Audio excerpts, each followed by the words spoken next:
since this is now just going to become a Ted Lasso podcast, oh my God, we'll get a lot of listeners now. This is our theme segment brought to you by the Public Library, the Dallas Public Library. Check it out. It's cool, yo, and free. Oh man, you butchered the brilliant tagline I made up. Oh, you're Yeah, killing me. I couldn't remember it. It's free, yo. Yeah, I have to say that sounded kind of kink shaming there. These people wanted to dress up and hit people, hopefully bad guys. You know, sometimes a man and a woman, or two men, or two women, what they want to do consensually with each other in costumes doesn't necessarily mean they're bad, even if they're pretending they are. Anyway, I apologize. That was not sponsored by the public library. And Charles, talk comics.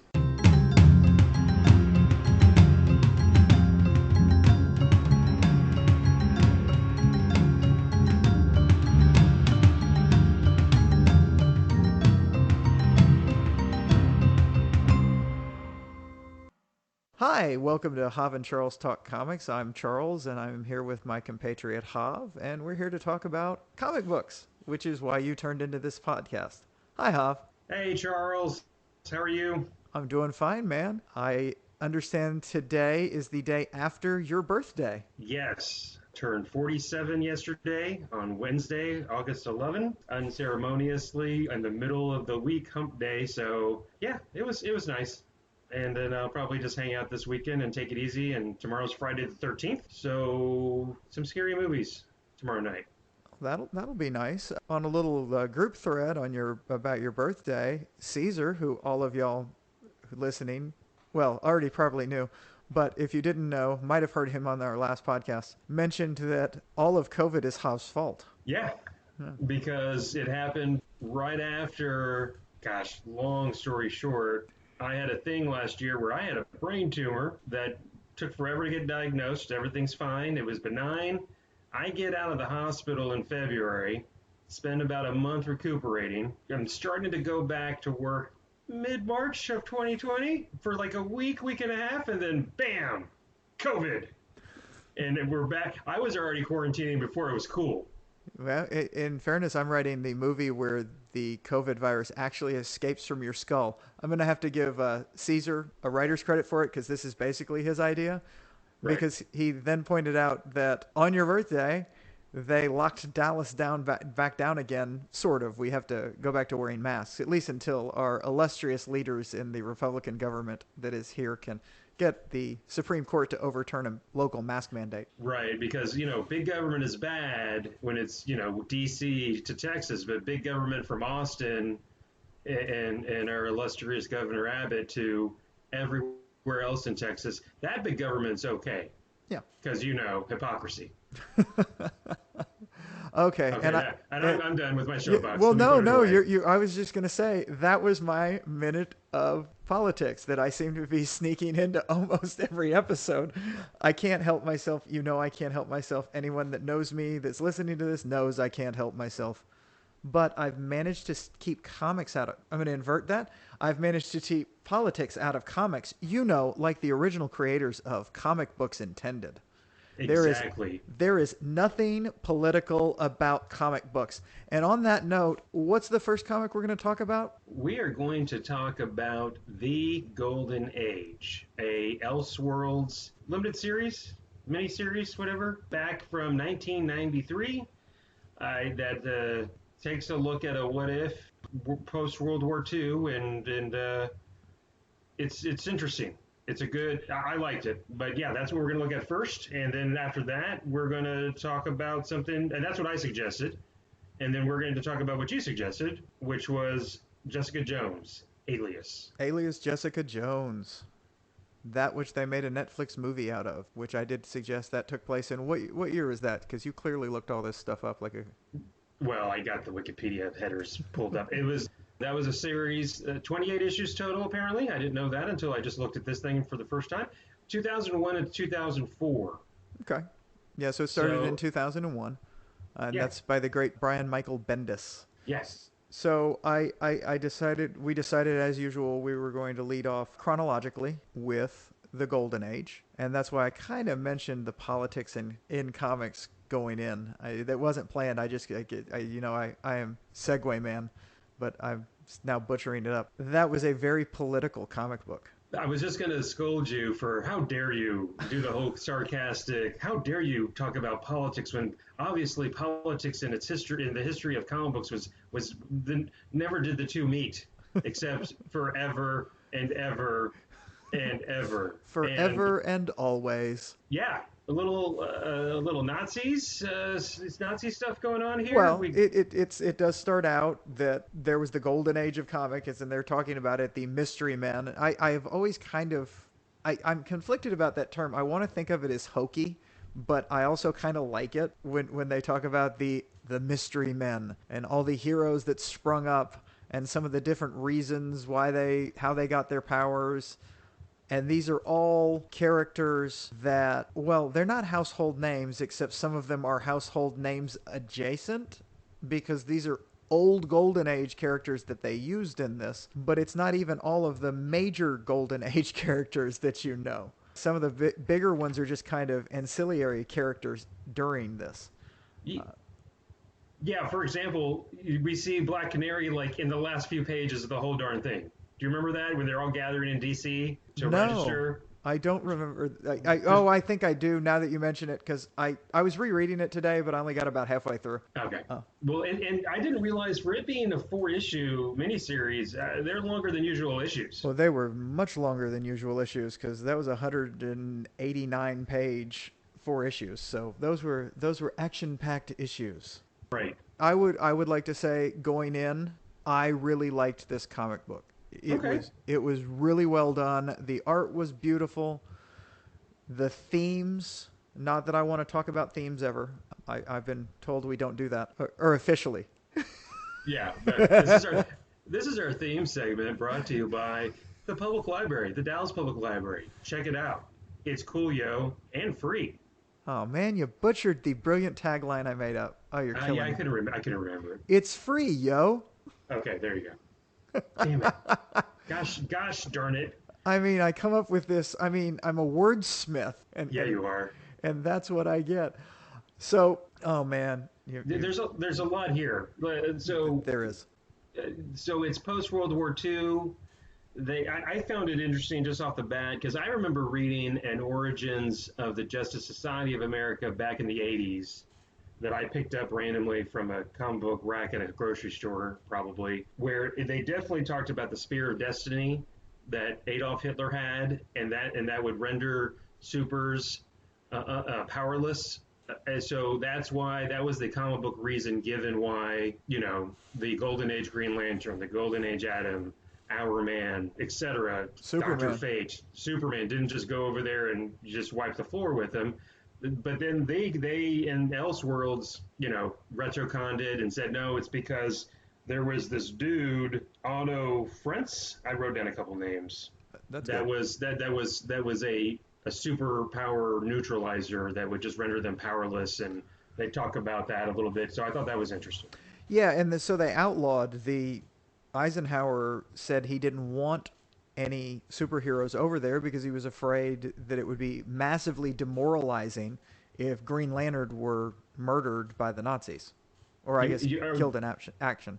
Right. Well, do you mean Ike as in when he was general, or do you mean FDR and Truman as president? Because Ike was post-World War II. What did I say, Eisenhower? I meant Roosevelt. I'm sorry. I meant Roosevelt. That's okay. That's what I thought. Yeah. Okay. No.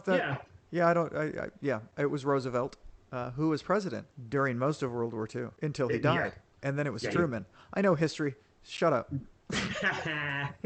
Yeah, this starts out, like I said, post-World War II, and not Captain America, Mr. America, also America Commando or something. He was... Yeah, the America Commando. Was he Mr. America as a superhero, right? A mystery man. Correct. And then he was a commander. Go say it again. American Commando, Commando. It's very awkward. Something like that. He comes back as a major hero, as the man that had killed Hitler, right? That was because he's non-powered, and so he's just he enlisted and went over there and infiltrated.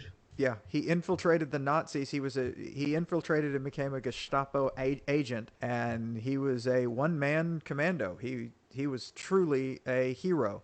and he is being lauded right in the opening on a ticker tape parade. And then he proceeds to launch into a Senate career, U.S. Senate career. Well, And like all good Republicans, he was appointed, not elected. And sure, oh wait, sorry, that was political. there you go. I was assuming he was a Republican. Yeah, well, I would guess so, since he was. Yeah, well, probably. And then look, I'm going to cut to the chase here. And on the reread, I hadn't read this in years. What did you? So, hey, again, if you're wanting to not know the big reveal, stop listening now and hit pause, because You're not building it up yet, huh? You're just gonna say it. no, Okay. I'm just gonna say, Mr. America turns out to have been brain swapped with the Ultra Humanite. The Is that Ultra what they said? Humanite. Yes, that is the name. The Ultra Humanite. Who Nazi, by the way, and Well, originally he was in the U.S. okay. Originally, he was the first supervillain in Superman comics. Ah, okay. See, I did not know that. Yeah, I did. I knew some stuff about the Ultra Humanite when that came up because nerd, and I decided to do a little reading on that today on the Wikipedia. And he's Gotcha. got an interesting backstory. He was the precursor, basically, to Lex Luthor. And if you Gotcha. ever read Generations, which came out in the 2000s, they use the Ultra Humanite in that as well. You find that out later. That's major spoilers for Generations, which I can't find at the library or on Hoopla, so we ain't reading it. Okay. Because I might have Fair. suggested that. The way he got to there is he had brain swapped himself with, was it Dolores Winters, an actress? Okay. Who then went to Nazi Germany, like you do, and she was a big supporter as the Ultra Humanite of the Nazi regime. He discovered Tex Winter, right? Was it Tex Winter? Yeah, no, not Tex. Tex Winter is actually like a. I know who you're talking about. Who's the Tex American? Winter is actually a Okay, who's the American commando? Commander America or Tex Thompson. Tex Thompson? Yeah. Okay. Tex Thompson. Yeah. Yes. Tex Thompson. So Tex Thompson was the hero they were portraying him to be. But they found out about him, so the Ultra Humanite got him, and he brain swapped himself into him at the end of the war. And that's where he comes back and runs for Senate with the plan to use the Red Menace to build a superhero team and become president of the United States, and thus rule the world. And I know you. I see. I know you want to say this next part. You're just like, no, we're not going to build up to it. I just want to do it. Do it, huh? No, I want to get to it so that we can talk about everything else, because we're not telling the story. If you go read the comic, but not only does Ultra Humanite pull this over on everybody, comes back, he then also recruits Dan the Dynamite, the former sidekick to TNT, to become Dynaman, and little does everybody know that he puts in Hitler's brain into Dynaman, who is a Superman type. Yeah, no, he's just Superman. Character. I mean, he's got all of Superman's powers, I think, except for like laser eyes and he's Right. Original Superman. Once he Yeah. could fly, he can fly. He's invulnerable. He's Hitler. So, like the opposite of Superman. Right. Well, interesting that they did actually make him a Superman, which is what Hitler thought Yes. his Germans were, Uberman, Superman. Mm-hmm. And we don't find all this out until the very last pages of maybe the third issue, fourth issue, and then that's when everything comes to head. Otherwise, something weird's going on. Something's quite not right. You know from the minute that Tex Thompson shows up in this that he's the bad guy. And you're very confused. I know, but you're very Right. confused on why. At first, you wonder, okay, yeah, he saw this war. He's a war hero, but this is just his politics. The Russia bad. We're gonna go get Russia. That kind of thing. House of Un-American Activities. He's a big supporter of that. I mean, that right there tells you he's a bad guy in comics, because comics are very political. But as it goes on and he starts talking, what was it, the group that said, and they did all this, when they're doing the tests on one of the guys, was it the Atom? He said, I didn't pay that much attention to it. I didn't even really pay attention to the accents on the scientists that were studying me. Yeah, because So, they're all like Project Paperclip yeah, German scientists. yeah, they were all. I don't even think they were Project Paperclip. I think they were still just Nazis. Yeah. They were working Well, for and Das then Fuhrer. you also know something's wrong with you would presume to be who had been a good guy, Tex Thompson, Mr. America. Hmm. He treats his former sidekick like such crap. Bob, the fat man, just kind of discards him and says, "Look, we're done. Get out of here. You're bothering me. You're Yeah, embarrassing." And it's just so harsh. It's you're like, okay, what's going on here? And the only reason that's my only criticism of the story layout. I wish they would have just revealed it at the beginning. I don't know. Yeah, I like the reveal at the end, but I'm wondering how it would have played out had we known the whole time. That this is what was going on. That Tex was that Mr. America was ultra humanite from the get go, and it would just it would because it was so obvious something was wrong. it wouldn't have been as good. Okay, I I'm in just my wondering. I no okay you can I wish. yeah you can feel that way. I just feel from a flow of it that it really sets you up as you go through because it gives you the opportunity to try to figure out what's going on and try to go, okay, who is he? Why did he change? What is he doing? Is he's assembling this super team? Why could they not use the atom? Instead, they had to go get this young, fresh Princeton dropout and do all these tests too and turn him into Dynaman or what was it Dynaman? Yeah, it was Dynamite. Okay. Yeah, and you find out they can't use the original Atom. This is not Ray Palmer, the Atom. This is Al Pratt, the original Golden Age Atom. And you find out it's because apparently the Golden Age Atom's powers were born out of radioactivity, and you can't put apparently superhero bad guy science 101. You can't brain transplant into somebody with a radioactive body because you'll kill the transplanted brain. So that was Ixnay on that idea. And I did write Um, that. I did write yeah, that down for my future science experiments. sure, sure. Question number one. You got superpowers from radioactivity? Okay, no brain swapping for you. You get to keep your own brain. Yeah. Oh, and I was going to say the other thing that I thought of you while reading this is you like to focus on key characters and you like the solo books.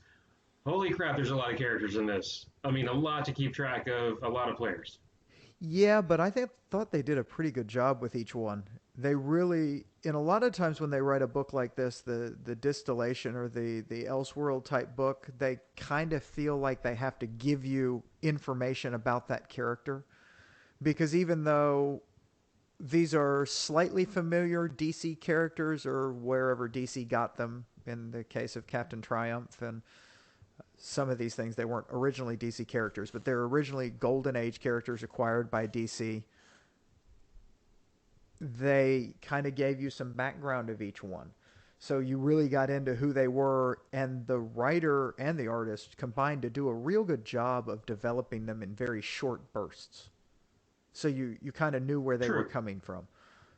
The Starman, with his two phases after working with Albert Einstein and creating the nuclear weapon, and him talking about how he thinks he might have created all of the mystery men when he called down radiation from the stars.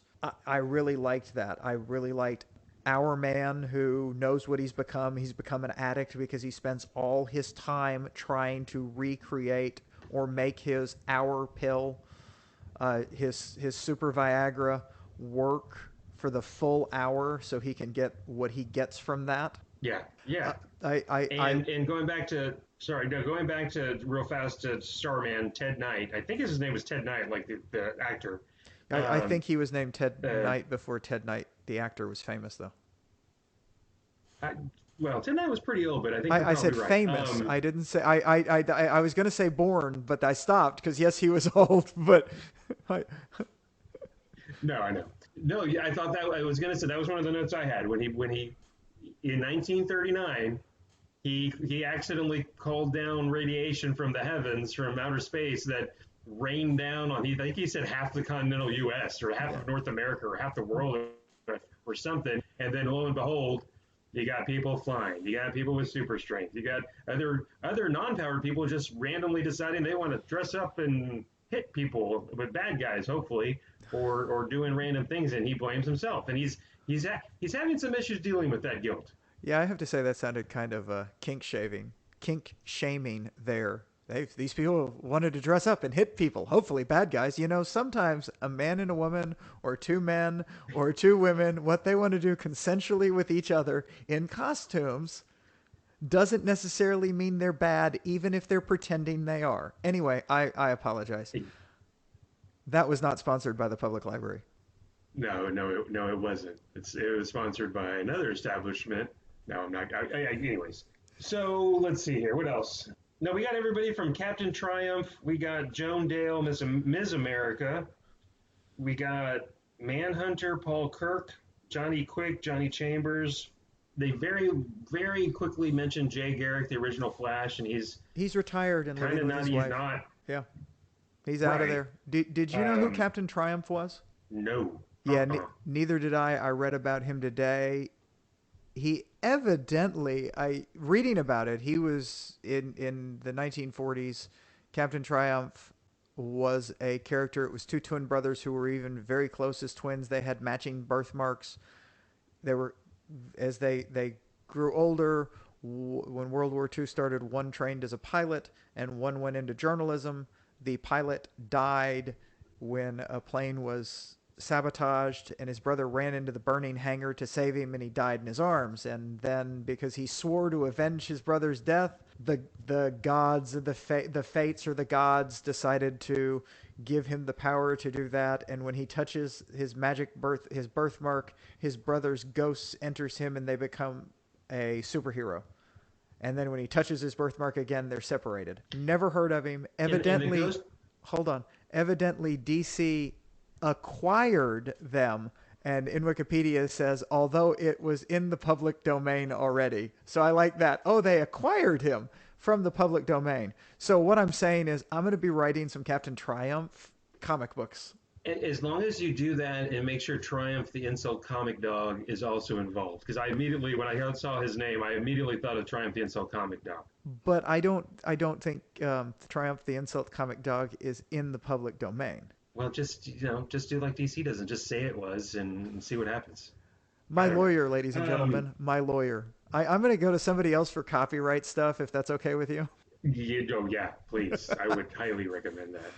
Okay, so who else? Well, we got Hal Carter, the Hawkman, who is way deep into his Egyptian roots by the time we see him towards the tail end of this thing. And They talk about Terry's. Okay. that's really fun based on the way Hawkman has, the word I wanted to use was evolved throughout the comics, but that's Hawkman's some crazy ass stuff.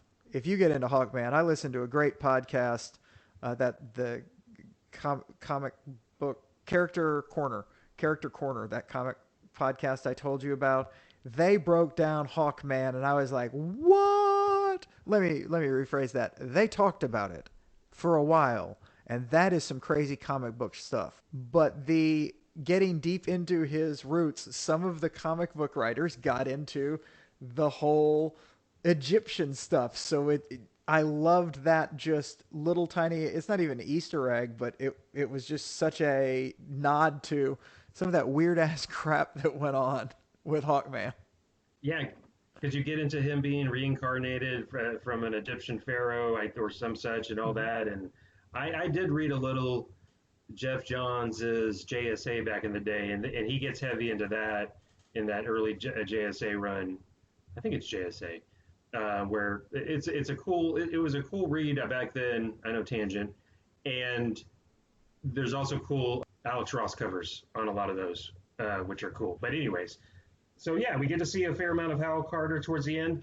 At the beginning, they also talk about Mr. Terrific, the original Mr. Terrific, Terry Sloan, that would wear, like, I think it said Fair Play on him all over the place. So I remember that. Of course, the original Green Lantern, Alan Scott, is a big player. He's now a media mogul. And of course, we talked about Starman. You got Libby Lawrence. Who is Libby? What's Libby's what was she as a super? I kept on trying to figure that out. I don't know. And the trio that Mr. America, who's really the Ultra Humanite, recruits to be the cornerstone, his trinity is Dynaman, Robot Man, and the Atom. and that's going to be his Trinity. And speaking of Trinity in DC Comics, that's a segue. Everybody, you're welcome. I'm getting better at this. See, I don't care what you guys say. The DC Trinity of Superman, the Batman, and Wonder Woman absent, which I thought was an interesting way to go. At the end, we finally there's the big reveal, and then you get the big fight. Well, we get up to the big reveal because going back to the politics, he's really the writer really spent a lot of time exploring things that were going on and kind of how society would have looked at some of these things. It's one of the things I like about it. It was very Watchmen-like in that sense. What if superheroes were real? Let's ground them a little bit, but keep their powers. Instead of having grounded superheroes where you just have a bunch of yahoos trying to be Batman and jumping off a building and breaking both their legs, which is what didn't happen to me. I only broke one leg. So, I lost my train of thought. No, you mentioned Watchmen. Go ahead. Oh, well, it's just the way the government responds, the way the government did respond, and as they tried to call everybody in, and what do they have to hide? It's time for all the mystery men to come out and let everybody know who they are. That kind of leads up to the big reveal because some people have found out what's going on with them. People dating both Hitler and the Ultrahumanite have come to the heroes, other heroes, and kind of said something's up going on. And you mentioned the Mr. America's sidekick. He was out after being cast off by his good buddy, and he runs into a character that had started out at the beginning coming back to the U.S. and running from his life. And he was the Manhunter, I believe. That was the name of the character. Correct. I have never heard of the Manhunter, Correct. and I did not get a chance to look that one up. Did you get anything on him? Well, there is a Manhunter character in DC Comics. I didn't look him up. Okay. There's definitely a Manhunter character. There were the Manhunters at one point in time, Okay. for sure in the 80s, All right. that looked a lot like him. But yeah, and that's I had written that down somewhere. Yeah. Not Rex Winter. Is it Rex Winter? I don't know. He is the person. He is the person that allows them to figure out what's going on because he has some repressed memories. Someone's been trying to kill him ever since he got into the country. It turns out that's the Ultrahumanites guys because he had worked with Tex Thompson in against the Nazis because he was part of the resistance over there. That was what he was doing, and he came across him because he was hunting a Gestapo agent, and then he watched the guy he recognized as Tex Thompson, dressed as a Nazi, kill another Gestapo agent. So they banded up, and they were going gangbusters against the Gestapo, and Thompson got all the credit for that. But when he got caught, the Manhunter actually saw him turned into the Ultrahumanite. And he comes back to that. He realizes that's going on. So they obviously have to go and tell someone. So this is where we find out as his, what was it, repressed memories come back or it. Yeah, and some really cool art is showing those repressed memories. Yeah. And his name's Paul Kirk, by the way. My bad. I did have that note. And speaking, they found out that way. And then also, classic supervillain mistake 101. Is it Ultrahumanite? He was journaling. He's keeping a diary. Yeah. He's journaling. He didn't monologue. I am the Ultrahumanite, and I and my sidekick Adolf Hitler, in the pose of Superman, shall take over the world. I mean, yeah, that was just. Yeah, I love that. That's so perfect. Like, I'm doing something really bad, and I don't want anybody to find out, but I sure do want to document it in my own private diary. So nobody's going to be able to pick this lock. Yes. So you get these converging. You get because it's is it Miss America that finds the diary, right? And Stone. I want to say Stone. Maybe. Or is it? Yeah. Because she shows up and then she starts telling everybody, hey, by the way, Tex Thompson's not Tex Thompson, and then Robot Man kills her in the chamber where they're trying to reveal everything, and so fun. I also had a note. The narrator through a lot of this is Johnny Chambers, because he's doing a movie or documentary about mystery men, And so that's a good way to like you said, they do a good job of talking about and giving histories and some quick deep dives on a lot of these characters. And one character we've mentioned already, the Golden Age Green Lantern, I thought was interesting because I did make a note of this. He thinks of himself, and rightfully so, as one of the strongest supers there are, and there was back then. And he's all but retired, doesn't maybe wears a ring, doesn't use his powers, but he says, because he's talking about how frustrated he was that they couldn't go over because he could have just wiped the whole continent clean of Nazis had it not been for that Nazi power neutralizer guy, Otto Frenz. But then he's also equally upset because they used the bombs on Nagasaki and Hiroshima, or with nuclear bombs, and that he has, at his disposal. He has a line where he says, "What if I erred and one day I caused a city to die?" Which I thought was very interesting and foreshadowing, because eventually Hal Jordan, if you remember, loses his mind and becomes what's his face and wipes out his, is it Coast City? It was the fictional DC city. He wipes out a city when he goes mad crazy Yes, just and has the yes, power. because he has too So much power. He's OP, yeah, overpowered. And um, no, I did like that he did that. I also found it interesting that Johnny Quick was not using his speed throughout the whole thing. While he's the narrator, he even mentions, "Hey, I could go ahead and finish editing this in no time whatsoever." But I don't do that anymore. I've slowed down. yeah, So and you really don't. Do you ever get a sense of why? no, he got divorced. His wife left him, and I guess he got sad. So there just Yeah, he seems to be just having some sort of ennui about everything, and just doesn't. Yeah, no, I never got that. But again, remember, it's basically his story. He's telling the story. right. So getting into him, well, he's not delving into him. He knows what the hell's up with him. So it's more a Yeah, matter of no, no, this is all that's going on. Now I'd like to see all of this from somebody else's perspective. Don't tell DC that. yeah. They'll have somebody write that. That was a joke. I don't want Uh, uh-huh. They're like, You just hey, did it. Look yeah, what you did.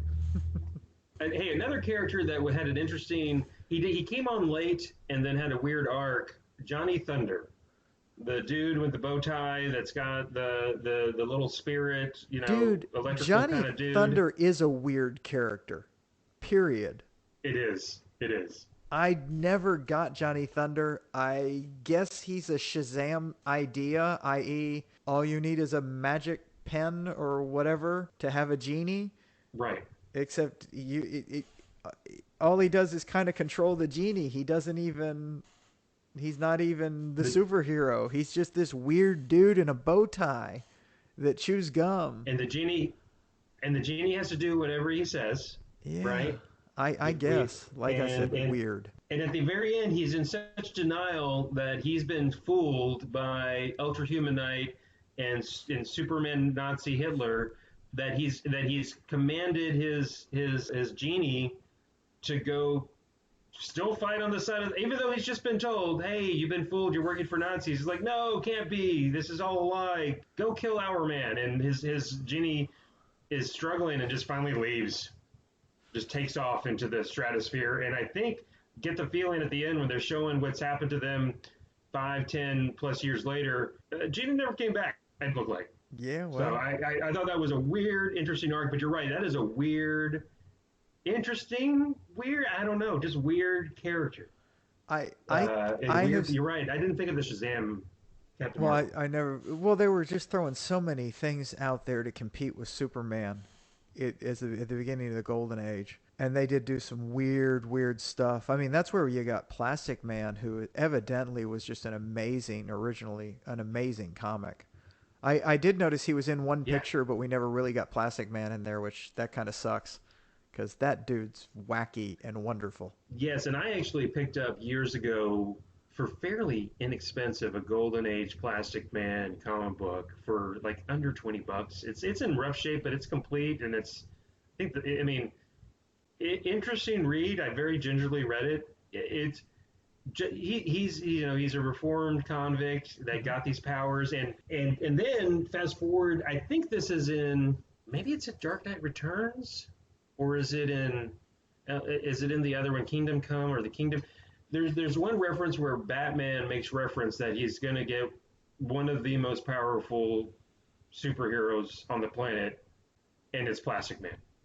Oh And yeah. I thought that was interesting, just because he says he doesn't even know what the limits are to his ability to do weird stuff with his body, that he can Yeah.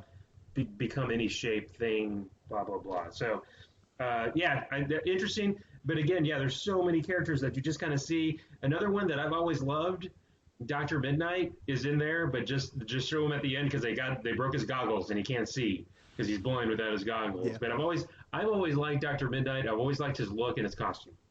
Okay. Going back to Thunderbolt and whatever that guy's name is again. When What, Thunderbolt? Johnny Thunder? no, who's the little guy with the bow tie guy? That's Johnny Thunder. Johnny Thunder. Yeah, Johnny Thunder. I do not remember what comic it was, but it was another one of these things where let's age him and talk about it. Johnny Thunder is wandering around throughout that looking for his pen or his magic. Oh wow. And it was a really nice take because this is clearly a not fully functional adult in a lot of ways. He's a little simple, and then he ages and he's lost it and he's lost that, and it was kind of a sad thing throughout this whole thing. It's like, wow, some of these writers are good and evil at the same time. Yeah. Well, and speaking of evil, Robot Man is just a bad dude Evidently. because I didn't ever get any reason. Yeah, he's like, I just want to kill people now. I'm killing bad guys, and then he doesn't even care about that. He's just killing for the Nazis because he's a robot. he knew from the beginning. They make the big reveal. I'm like, hey, Robot Man, Nazis. He's like, I knew from the beginning. It's Oh, all right. I'm still on their side. yeah, well, in fairness, there are people that are pro-Nazi and pro-fascism. I think we're well. I think we're well aware that there are people out there that are just pro-fascism. Yeah.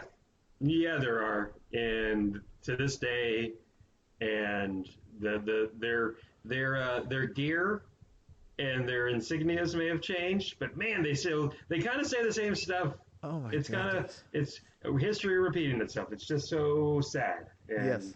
true. Okay, what else? Yeah, you already mentioned about Aaron going through his withdrawals and his Miraculo pill not lasting as long. I did also like that it wasn't lasting as long. It's almost like he was getting used to the drug, like an addict does, and needs to try to do more of it, or tries to fix it, tries to get a better fix. And I know you already talked about that, but that was good too. Mhm. I'm sorry, I feel like I'm jumping all around, but I don't know. It was good. I enjoyed it. I don't think we mentioned the artist. This was written by James Robinson, and the artist was Paul Smith. James Robinson would go on to do what many consider a pretty good run on a new Starman series. Not too, I'm presuming it's after this, but let's see. A lot of people dig it. When did that get? 94. So yeah, shortly after. Borrows a lot, although I don't think the Starman is an Elseworld series. I think it's mainstream, regular DC continuity, but borrows heavily, I think, on this version of Ted Knight Starman. It's because it's the son of the original Starman in the new Starman series. So there's that. Okay. I know nothing about Um, Starman other than what I got from the series. And perfectly bluntly, I'm perfectly happy keeping it that way. oh, I that really just that was not a knock against Starman. It just he didn't as a character it didn't really strike my interest that much. That was all. That's not a negative. That's just a me thing. It's me. This is about me. Well, I was going to say because you like, the singular, focus on a character superhero comic books. Yes. Again, I read a few of these back in the day, and I know I have them around here. But it's very well regarded by a lot of the comic book Twitter folks I follow. Even though I didn't read every single issue, it's a pretty long run too. I think it lasted a fair number of issues for the old DC comics, and again, very well regarded I by folks. I did think about reading that. I think it's on Hoopla, although I don't have enough borrows left on Hoopla this month. Yeah, and I am well aware that is only the 12th, but I burned through a comic book and just ripped through some borrows, and I have to save them for different things we might read. So I'm like, son of a gun. Gotcha. One of which will probably be the first of what I went through, but we'll talk about Okay, that. cool. Yes, by the way, that Starman series, the second Starman series that was featuring, like we said, Ted Knight, the original Starman's son, Hmm. um, 70 plus issues That's a run that's a there for chunk. old DC in the 90s. That's a chunk. Yeah. Yeah, there was talking about things that it reminded me of. I thought of Watchmen. I also thought of, the whole what if supers were real and especially at a point in time. Although, of course, Watchmen was more 70s, 80s, 70s and 80s Nixon. And Nixon never left the presidency into the 80s. I also thought of, oh my gosh, Charles, I'm blanking. Okay. The I one where the Hyperion and Nighthawk, Squadron Supreme, in some way, I don't think I've read because, that. how dare you attack me? How dare you attack me? Well, and why? I mean, maybe not as straight an arrow between the two. Just the whole, now obviously this guy had bad intentions because he's a Nazi, but trying to take over the supers and control them and have them all register and be under his Hmm. thumb. Those heroes did it for a different reason in Squadron Supreme. But no, those are just those two came to mind for me. Okay. Yeah, I didn't really do Oh that yeah. much. Watchmen was the only one I really thought, and I know that's an easy one to look at, but just on using Marvel DC's characters, and it was very similar to that. Just Hey, not by as. by the way, I don't know. No, sorry. Go ahead. Oh no, I was done. I was rambling on. You don't know what? What episode is this? I believe it's episode 7. That's what I thought because Black Widow was episode 6, correct? Black Widow was a bonus episode. It does not have a number. Ooh. Well, So really 8 total episodes, but we're numbering them funky. we're not numbering them funky. There are bonus episodes and podcasts. You silly bitch. Oh, okay. Hold on. All I right. am, I am checking. You're taking notes. Well, because I've kept my notes from each one, I guess I could try to count them. Yeah, no, But it's I'm I. not strong one. There are 7 episodes, so this is episode 7. So Okay. this is the eighth podcast we have recorded. Okay. Yeah. Cool. So we are on Cool. Cool. our eighth podcast, but this is episode 7, and I made that decision to Gotcha. call. I just because we have a theme for the episodes of comic and comic. When we did movie, Hmm. I thought I'd just do them bonus episodes. No, that's cool. Yeah. I think that's a great idea. Okay. Well, anything else to say about the Golden Age? Or is it just called Golden Age? I don't know. Golden Age? I think it's the golden Anything age. else? I don't have anything else to say about it. I did very much enjoy it. So you have done really well over the last two. Do you want to quit while you're ahead and just not recommend anything anymore? I don't. No, I'm gonna keep on recommending stuff. And in fact, I am so on the fence about what to recommend next because I could go one way, and I think you'd probably for sure dig it. But I'm thinking about going another way, which we'll see. I'm gonna put out what I think are going to be the next two, but I'm gonna pick one first, and then we'll get a preview of the next two suggestions Okay. at the end. So stay Okay. tuned. Ooh. Hey, you're learning to tease stuff. I just look at that. You did a It's only tease. taken You did a tease. Now let's eight take a break to episodes. hear from our sponsors. Hi, this is Charles with the no. So let's talk about see because you tease right before you get a break, so people come. Yeah. All right. Yeah. No, I get it. Yeah, sure. Alias Jessica Jones. What'd you think? Good, very good. I have not read a bunch of Brian Bendis. What is it? What's his Brian name? Michael Jeez. Bendis. Brian It is Brian Brian Michael. Michael. Okay, Yes. God, that did not sound right coming out. Okay. I remember reading his run on Avengers in the early 2000s, Hmm. maybe late 90s, early 2000s. Early I two read. thousands, I think. Yes. I know I've read other things that he's written. I know you're a big fan of Powers. Oh yeah. Yeah, this was good. If you want to tell everybody a little bit about it, I would say this one, I think everybody, most people that follow any kind of comic books now know about it because they did the Marvel series, Jessica Jones. This is the first arc of it's not really the first season because the first season really gets into the Purple Man in the TV show, but there are some notes that they got, and I don't know if you've watched the Jessica Jones show recently enough. I mean, they grabbed hard from that first arc of Jessica Jones for some of the stuff. But what oh, you they, go ahead. no, go ahead. No, go ahead. I mean, they started out. She's already an established private investigator. Alias Investigations. That's where the alias comes from. She immediately puts a guy through her door, just like in the television show, and then she has to talk to the cops. And the cops start talking to her because she has powers, and she doesn't hide it. And it's just she does. It's not that, and they want to know, well, why aren't you a superhero? She's like, I tried that. I don't do that. That's not my thing. And I have actually lost Hav here for a minute, so I'm just going to keep on rambling. And there he's back. So Yeah, she gets a case. I mean, just like anything else, she gets a case. A woman comes in and tells her she's trying to find her sister. Is that correct? If I remember this. right. Yeah. So she's supposed to find her sister. So she stakes her out. She goes to find her sister.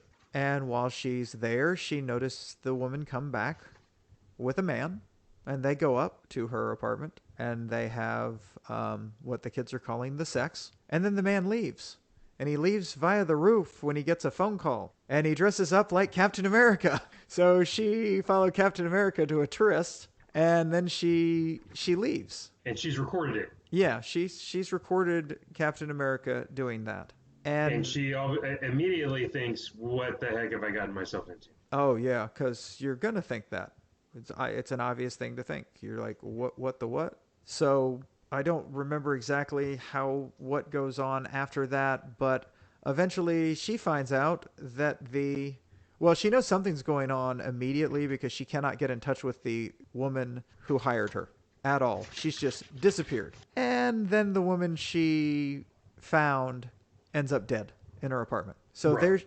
So there she is. Well, yeah, in the woman's apartment, not in Jessica Jones's apartment. If you were gonna, I said that inartfully. And then Jessica Jones ends up back in the police station again. Right. You were just taking notes or doing something there. No, I'm looking down at some stuff, and because you're making a lot of salient points, and I want to be ready to jump in, but you're on a thing. I don't want to interrupt it. Oh well, I mean, I'm just narrating the story. It's really interesting on where they go. Just to jump off of my narration of the story, one of the things I like about this is everything we know about Jessica Jones from the TV show. We don't find out almost any of that whatsoever in this first arc. She's clearly a Yeah. troubled, dark, fairly unhappy lady, but we don't get any kind of sense of what's going on or why. We don't know why. It's alluded to that she was a superhero. She was, oh man, I used to know her And name. I'm blanking now too. Yeah. I'm blanking now too. And Like Starlight? No, something no, not Starlight. That's from no. The Boys. Yeah, but she just doesn't do that anymore. It's not for her. It takes a certain type of person to do it. And when you read on, and we all know why she's not a superhero because we've read Jessica Jones. It's because she was mind raped. God, we're back to mind rape. What is with us and reading comic books with mind rape? What is with comic Well, books? and you say What is? Yeah, no, I they suggested like this. the Mike and rape. I mean, is it? Yeah, it's just these men. I mean, they want to just put her in a fucking fridge. Jesus. All right, sorry. Yeah, Yeah. I alluded to fridging, so we don't get any of that in this. And there was kind of a complaint that when I read this, I kind of understood it. And I'm going to give something away that you haven't read yet, Hav. Later in the Okay. series, when we find out what happened to her and Kilgrave, when they ask him when they ask her, one of her friends, and it may be Captain Marvel. I guess it was Miss Marvel at this point in this, but it may have been Captain Marvel who asked her what happened and did he rape her, and she explains that no, it was worse. He would bring women in and have them have sex with him while making her beg and plead to have sex with her instead. So it was truly just some wine stuff. And I some people thought that was worse. I didn't agree with that, but it was just an interesting change that they made between the comics and the because he would make her stand at the bed and beg him and make her want him so bad while that was going on. Yeah, it's pretty fucked up. Yes, it is. And going back to the TV show stuff and borrowing heavily, when I started reading this, the way it was going, and are you there? Did I lose you? Yeah, you were. I did not have you. Yeah. Okay. Well, speaking of the TV show thing again, and the lady coming in saying the sister's gone, I immediately thought Purple Man's got her, and that's where this is going to go. That's immediately where my mind went, and it didn't. There's that beat where I was like, "Ooh, here we go," but it goes a different way. Then, of course, you got the TV show link with the Luke Cage appearance early on, and all that. So interesting. I guess in the TV show they subbed out Carol Danvers for that other character, blonde. Remember? And I'm blanking on the TV. No, that's Wildcat, not Wildcat. Hellcat. There you go, Hellcat. Yeah. So they just subbed out, but I mean, borrowed heavily on that too. Mm-hmm. Oh, that whole relationship is they just changed Marvel characters because they didn't want to use Captain Marvel for that. They had plans for Captain Marvel. Patty Walker. Yeah, that was the name I was looking at. Patty Walker. Do you know Patty Walker is one of the oldest Marvel characters? I think I did somehow know of that, but now that you're reminding me that she's been around for a long time. She was not a superhero. She was like an Archie comic type romance character whose mother wrote, and the way they've retconned this in is her mother wrote stories about her and her friends. And so that's where they got the Patty Walker, her mom made her child star. And so you had that whole development, which I loved all of that. But that's neither here nor there. So Patty Walker does not exist in Jessica Jones, Alias, the comic book. I mean, she exists. She's in that universe, but she does not know Jessica Jones. Captain Marvel or Carol Danvers is kind of angry with Jessica because she hasn't kept in touch, and she only gets in touch with her when she needs something. And I don't know at this point. I can't remember, but it sure seems like she doesn't know that much about what went on. That Carol Danvers doesn't. Yeah, that Carol Danvers doesn't. Yeah.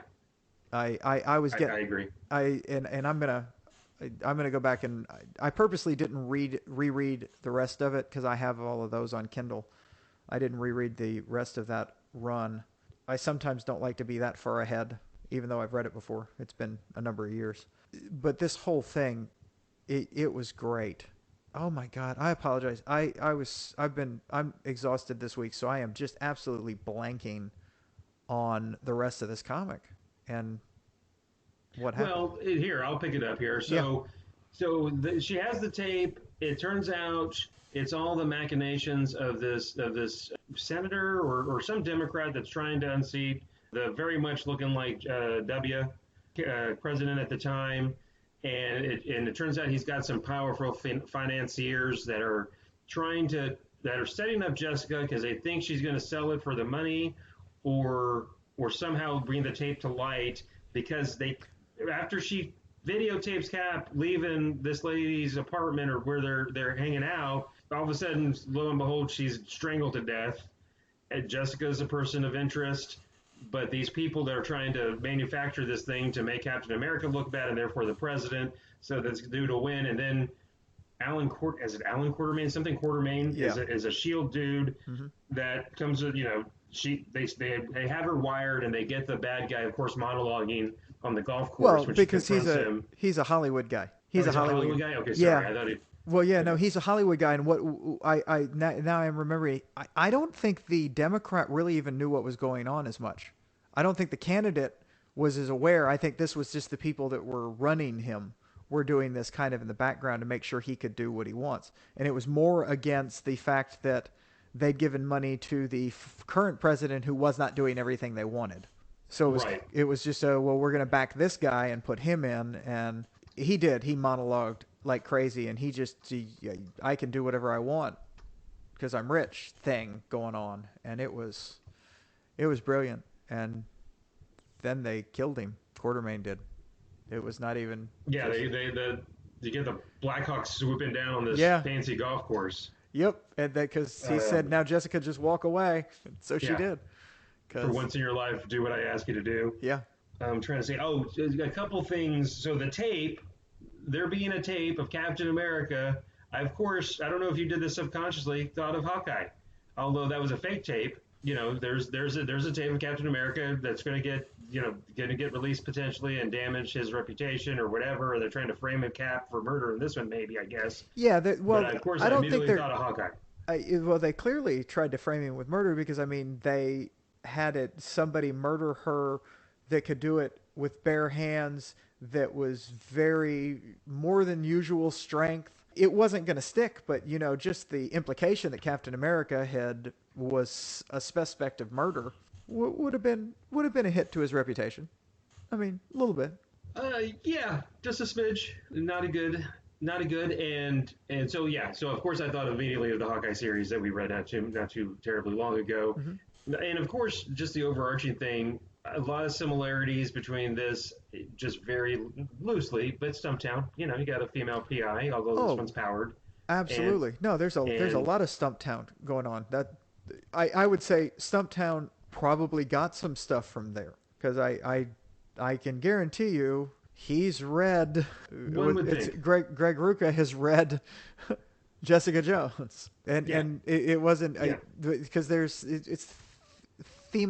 the themes are similar of post-traumatic stress women private eyes. I mean, there's a lot there that is similar, but not, hey, I'm doing this comic, but very strong, damaged women. Jessica in like a literal sense. Yeah, both, just a strong person, and then actually she's super powered as well. Yes, that's. Hey, and I didn't look this up.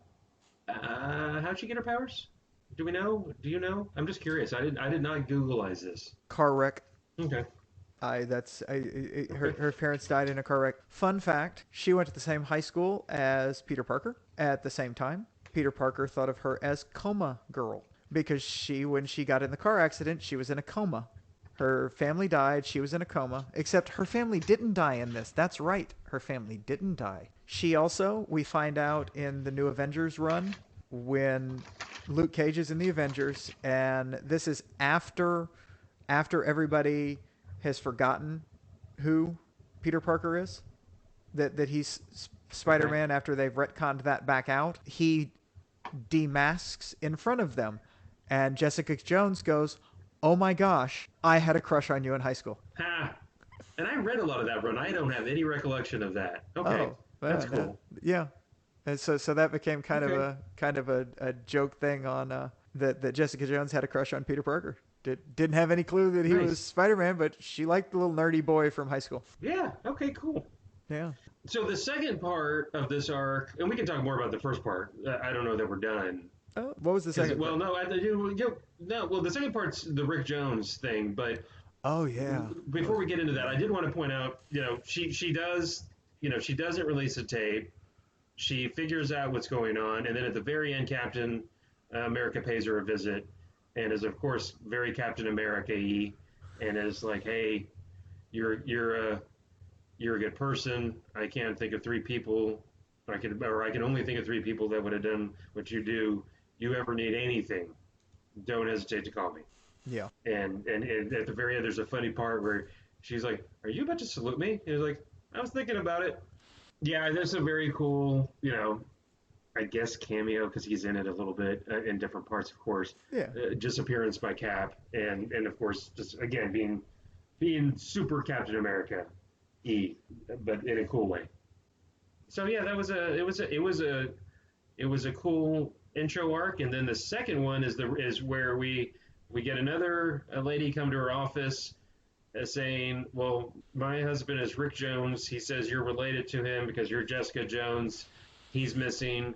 And of course, Rick Jones is the ex Snapper Carr, if you will, to the Avengers. Snapper Carr being the kind of non-powered teenage young man sidekick to the JLA back in the day.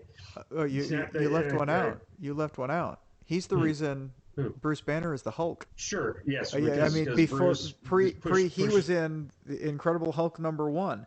He was the juvenile delinquent that drove out onto the bomb site when his friends dared him to, and Bruce Banner came tearing out there and shoved him into a shelter under on the thing, and then bore the brunt of the gamma ray and became the Hulk. And throughout the beginning, the first run of Hulk, the Incredible Hulk, he is with him the whole time. He's the only one that knows that Bruce Banner is the Hulk, and he helps him. And that was when Bruce Banner would turn to the Hulk at night, when they were just completely doing a Dr. Jekyll and Mr. Hyde thing. And right. so I didn't want you to give short shift for him. So he wasn't the Avengers sidekick at first. Then when Captain America shows up and he needed a Bucky, he tried to be his Bucky. So he's been Right. around superheroes and the Hulk for I mean, Silver Age that's and his on. thing. Yeah, that's his thing.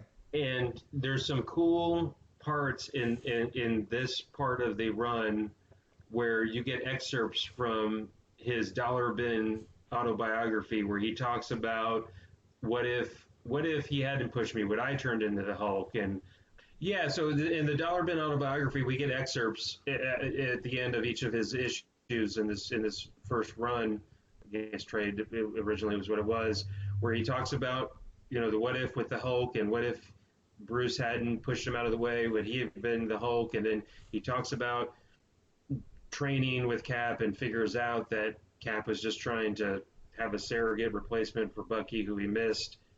Interesting there. And then he talks about his forced partnership with Captain Marvel, the original Captain Marvel, with the power bands, and how weird that was.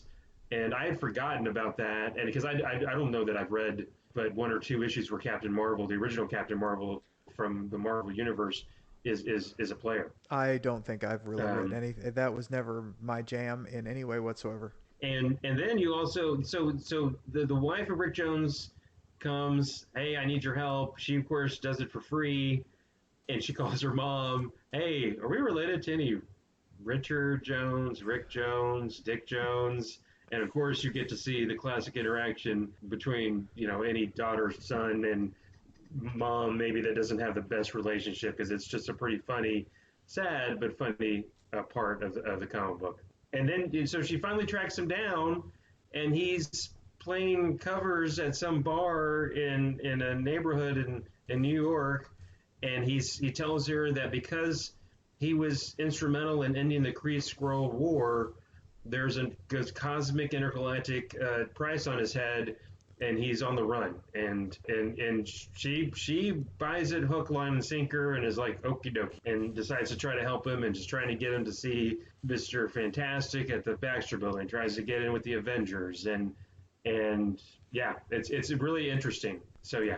Oh, and then you got this subplot throughout this where she's helping a one lady find out that her husband's cheating on her and is closeted, and That was and great. is That was great. She's spending a lot of time posing as a gay man, flirting with this guy on the interwebs, and it was really just a realistic private detective thing. While she's doing this one thing, she's also just doing this flat. This is what a private detective does, including when because she keeps, as she says, I keep talking about it, just leaving him hanging. It's just get him right to that point, and then just, okay, you gotta go. So finally gets him to meet up, and she's sitting waiting at a coffee shop, and he sits down next to her, and she starts to talk to him and asking him all these questions, and what do you do, and blah blah blah. And he says, because he's a psychiatrist, right? yeah, he's like a psychotherapist. Yes, Yeah, yeah. And so she starts talking about, well, what if you knew somebody, and just talking about basically him. what he was doing and hiding who he was, and it all ends because he's all antsy because he's like, I'm kind of meeting somebody. I guess I can talk to you, but I'm meeting somebody, and she leaves it at, maybe you should go home and tell your wife that you're gay. Yeah. Like I think she says something like, "You seem like a good guy, but Yeah, what you're doing to your wife is cruel and is killing her. Just come out to your wife yeah, and get out of here," kind of. And it's a good bookend because it started that arc starts out with her doing that and then ends with that scene. But then you also get to see her at the very end, kind of going along the same things that they were talking about at that coffee shop, where she is just talking to Rick Jones, or who she thinks Rick Jones, and wanting to be around. He was always around famous people. That's what he's talking about, and or superheroes, etc. And people like to think of that stuff. Anyways, it was just a really good. It was a good story, but a good way to bookend mm-hmm. that part of that arc. Really well done. And oh, by the way, you find out this is not Rick Jones. He just looks like Rick Jones because eventually Jarvis calls her because Captain America, because she eventually hits up Captain America for a favor, and Jarvis says, "Hey, Captain America asked me to call you." And no, Rick Jones is alive and well in Los Angeles.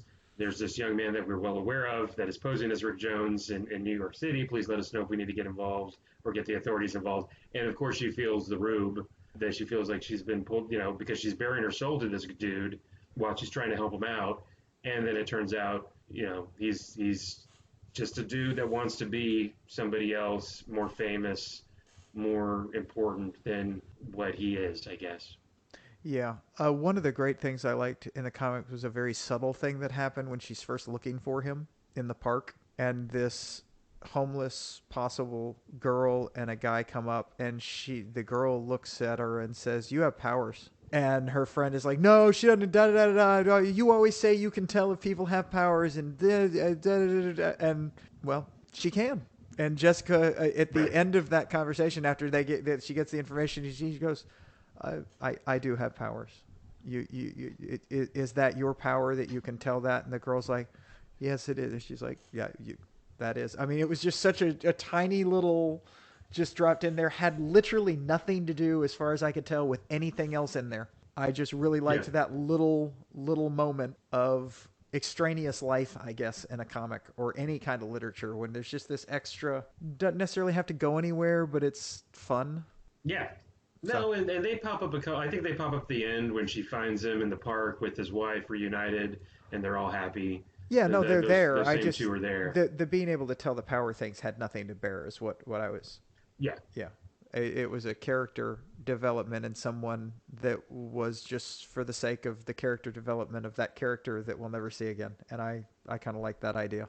No, that was cool. Hey, and I'm sorry, going back to that first arc where she's picked up, as for questioning about the Captain America girlfriend that ends up strangled, we get Matt Murdock coming to Yep, help her out legally. coming And in out speaking of of nowhere, yeah, because and speaking of the Netflix stuff and the interaction between some Netflix characters mm-hmm. or characters that made appearances on the Netflix shows, do we ever find out why and how he shows up to help her out? Do they ever say? I don't remember.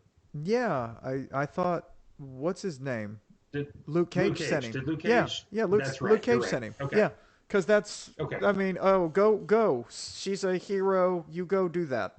That's that thing. Just go over there. That is your job. She didn't kill anybody. You have my Yeah. word that she didn't kill the person. Go over there and stop her dumbass from saying anything, kind of thing. Yeah. I did like the whole conversation with Danvers when they're discussing men, and she talks about being with Luke Cage, and she's like, "Oh well, you gotta be careful. He likes the capes." She's like, "What?" I read a whole thing on that, or saw something about, because they mentioned Tigra, that Tiger. Tigra. Well, I say Tiger. Tigra. You're probably correct. So, but they were talking about how Bendis seems to just absolutely hate Tigra in the stuff he writes. Really? Yeah, because that was kind of mean, because they're both like, I took it as, well, women, and in this case literally being catty about it, because yeah, he slept with Tigra, he slept with Jessica Drew, She Hulk. She-Hulk, but I mean, come on, hold on, who wouldn't? Right. Okay, yeah, anyway, I'm sorry, I didn't mean to creep you out. No, no, no. You So didn't. it's No. I just mean, No, I was kidding. I completely meant to creep you out. So yeah, evidently he doesn't like Tigra, and he does bad things to her in comics that he writes. So Oh, every guy's got their every writer has the ones they like to f with. That was just God. I wish I okay. remember what I was reading where that was. Evidently, I read a lot of comic book adjacent stuff as well. Yeah, you do. I may have a problem, an awesome problem. So you liked it? Well, hey, thanks for the. I was going to say that's exactly what I was going to say. Thanks for the recommendation. Mm-hmm. I enjoyed it. You definitely, my personal opinion, you have a type of comic book so far, especially. Look, I'm not saying they're all the same.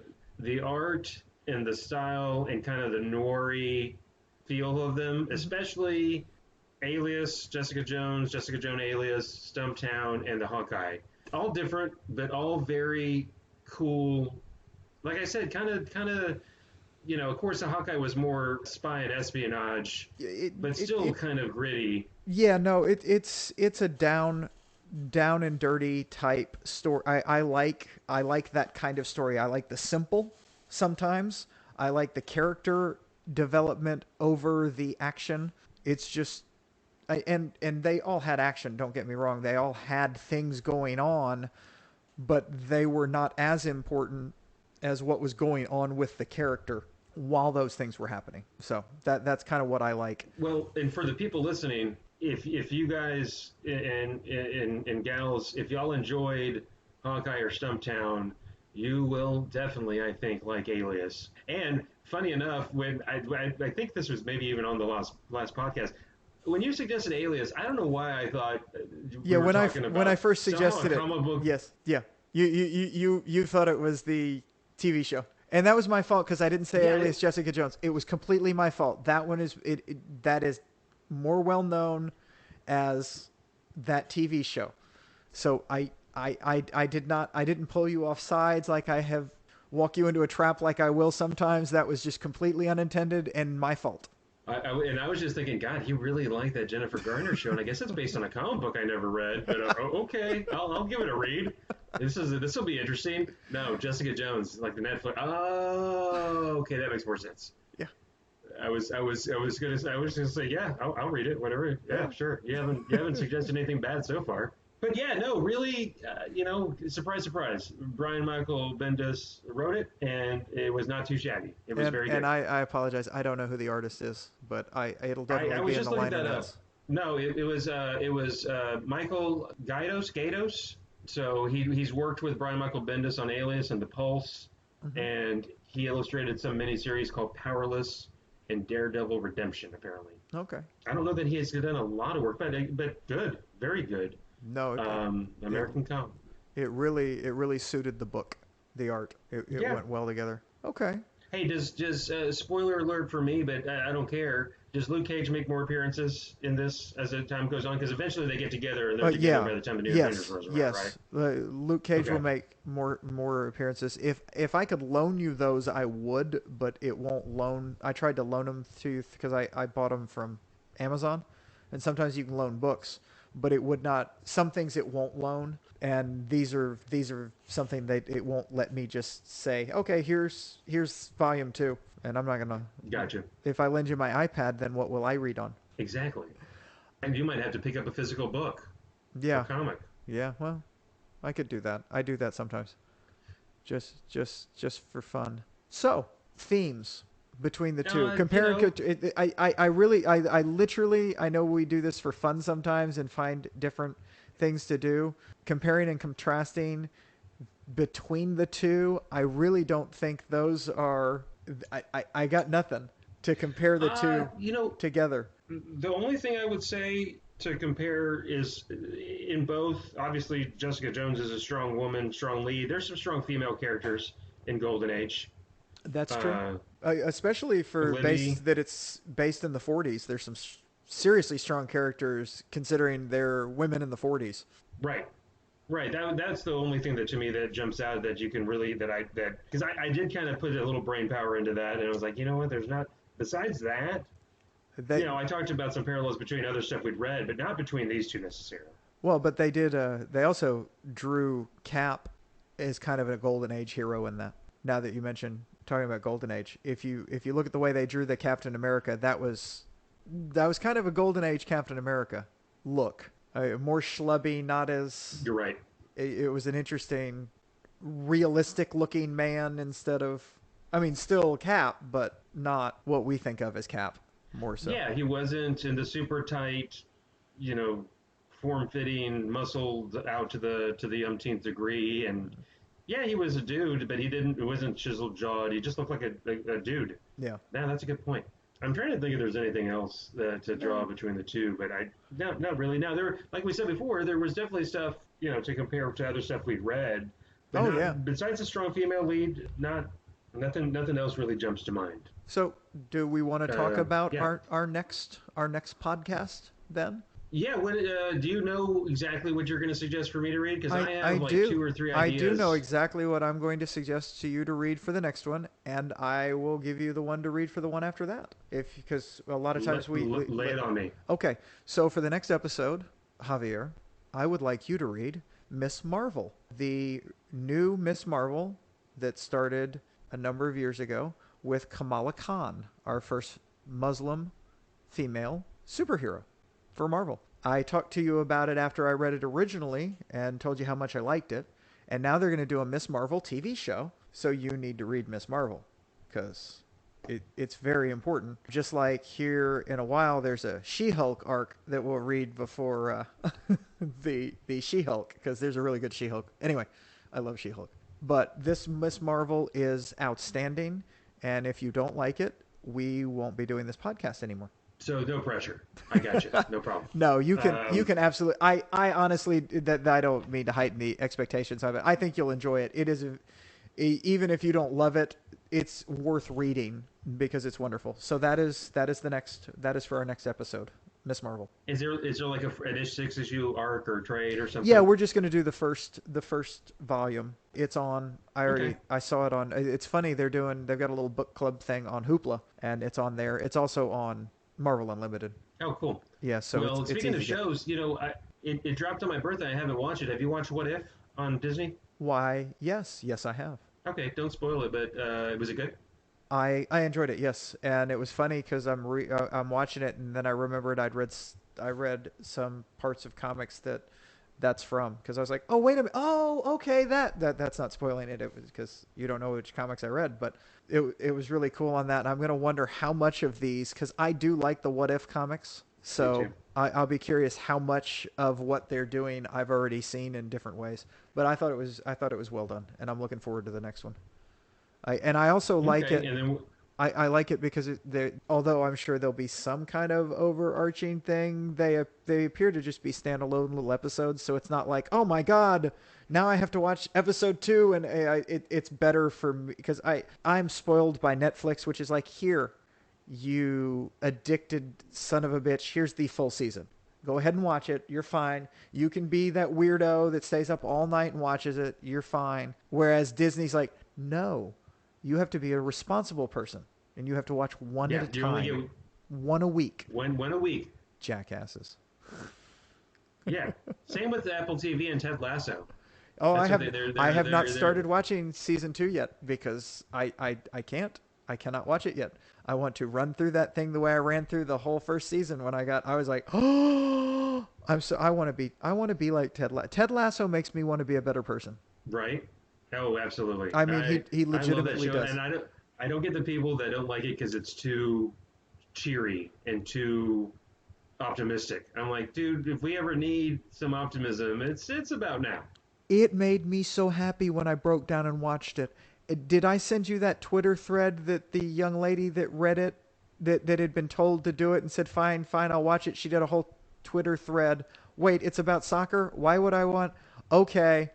And then she just did this whole thread. And as I read it, I'm like, oh my God, this was my exact everything she's talking about. This was me watching this thing. It was beautiful. Ha. No, I don't know. If you did, I don't remember. Okay. So if you have it, if I can find it, because I'm sure I retweeted it, so I can dig through that at some point, and I will get that to you because since this is now just going to become a Ted Lasso podcast, oh my God, we'll get a lot of listeners now. Yeah. Ted Lasso. Just put that in the liner notes, and we'll get all sorts I of hits. I am putting Ted Lasso as a keywords on this episode. It'll be Ted Lasso. Matter of fact, There you go. I'm changing the name of this episode. Instead of the Golden Age and Alias Jessica Jones, it's going to be Ted Lasso, and it's just going to be the name of this. People are really so confused. Oh, And they're then, going like, to the be last they're 5 going to minutes be of just this, like they're what so pissed. what. Wait, So and they're going to be so. Wait, is Ted Lasso a superhero? And I don't know. I don't understand. Okay. So okay. Do you know? Do you want to tell me what the next one is after? no, Do you want to tell me what I the next want one you is to give after? me my suggestion. That's how this works. I tell you, Okay. I Okay. suggest a So comic book to because you. I'm torn because Rick Jones mentions the Kree Skrull War. I have read issues of the Kree Skrull War here and there. I think it would be very interesting, because I know it's collected, to read the Kree Skrull War. But I'm going to hold off. That's on the list. We're going to do that. But we've already done the Eternals, so I'm gonna hold off on that. Here's what I'm torn between: the beginning of the Grant Morrison run on Doom Patrol versus whatever happened to the Man of Tomorrow, because the Golden Age series made me think of the Silver Age Superman. That was, Superman wasn't present in any of it, but that whatever happened to the Man of Tomorrow by the great Alan Moore and the equally great Kurt Swan is the end of his era as a Silver Age, and it's right before the Crisis on Infinite Earths where they rebooted everything. I think that would be interesting. So I'm going to suggest first whatever happened to the Man of Tomorrow for the next episode. Okay, that's only one comic. It's two. Is it? Oh, okay, it's two It's comics. it's Okay. Okay. it's, Well, it's two, and I think they're a little extra long. It'll be a short, but okay. interesting. No, that's fine. It's We an can do action that. comics and a Superman comic. Okay. Yeah, we can do whatever happened to the Man of Tomorrow. I've read it. It's good. We'll talk about that. Okay. Well, you But suggested then, one I'd already I'll read. just segue in, and then the one after that, I think we're going to do whatever the first trade is of the Grant Morrison run on Doom Patrol. Okay. And what you'll be reading for the first one is what I just read in like 3 days, the entire run of, and it was 10 graphic novels, and I burned through this thing so flippin' quick. I had to jump to, just so I would keep to have Hoopla, I jumped to the Dallas Public Library to pick up some of the paper, the trades, because they have it on the digital version. You're going to be reading Why the Last Man. I have read some of that. Oh, have you? Oh, okay. Well, then we And are we just going to read the first yeah, collection? we're just going to do the first one.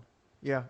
And I had not read it, but there's a trailer because it's about to come out on Hulu, and I watched the trailer and I was like, "Wait, what? Hold on, I've seen this." So I pulled it up on I just grabbed the first volume and I literally started to read it and then burned through the entire thing because I was like, okay. Yeah, those were the noises I was wanna making as I was reading. You are a noisy reader. It's really weird to be around you when you're reading. I want to say, man, I when have did to that move come my out? lips. I think I have somewhere in storage all the trades. Really? Okay, so you've read all of that. I think I read all of them when they came Okay. out. Now it's been a bit. Well, we'll read the. It came out, yeah, early 2000s, right? Does that sound right? Yes, it does. Yes, it does. When it started? Oh, it And absolutely maybe not. sounds Maybe I right. started. Yeah, no, it absolutely sounds correct because they talk about 9/11 in it. Oh, okay. Well, I know I read the first couple trades of that back way when. I don't know that I don't, and I'm positive I didn't finish it. Okay. Because it's a pretty long. How many volumes are there? 10.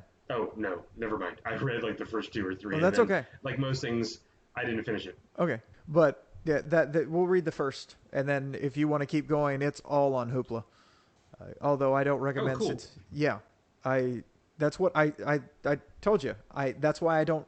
I have like 4 more borrows left on Hoopla this month, and it is the 12th Yeah, of the month. you're not even halfway through the month. Yeah. So the order is, just to be clear, the order is next Miss Marvel. Next Miss Marvel. Mm-hmm.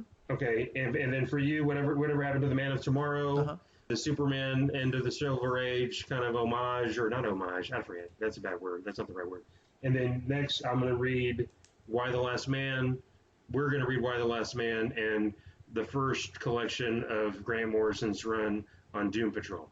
That is correct. Yeah, looking forward to it. So right now, what's out there right now is is which one, Charles? Is it the Black Widow one that's out there right now? Yeah, this episode will be dropping basically a week from now. The one we're A doing, week from tomorrow.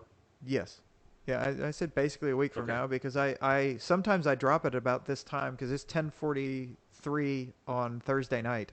Sometimes just go ahead and upload it at this point and just because that's what I did with the Black Widow episode because I just didn't want to wait. Schedule it so it dropped at midnight. So I have to stay up all night and edit this. That was a joke. I'm not staying up all night editing this. I'm going to bed. I have to get up at Okay, good. 5:45. Oh my gosh. Okay, you just made me tired or more tired. All right. Well, hey, to everybody that's been listening to this podcast, thank you so much for hanging in there and letting us rant about Ted Lasso. And hey, now you found out Ted Lasso actually is a superhero. So there you go. You're welcome. Thank you for listening. We appreciate it. We'd love to hear from y'all. We we have a we look. I know most of y'all have a way to get in touch with either one of us. You probably have our email. Follow us on Facebook. Follow us on Twitter. Send us something. Hav really needs some people reaching out to us. Give us some suggestions about what to read. We'd love to hear anything from y'all. I'm tired of my brother Patrick sending me suggestions because they're not even comic books that he's suggesting. It's just weird. Hi Patrick. But again, sorry. Nice. I'm tired. I'm rambling. Love to hear from all of y'all. We are Hav is Havgonzo tweets, right? Correct. On Yep. Twitter. I'm at Herring Red Real. We would like to hear from y'all. And I guess Yeah, that's it. please. Yes. So, goodbye. Thank you for listening. We'll see y'all again in 2 weeks. Bye.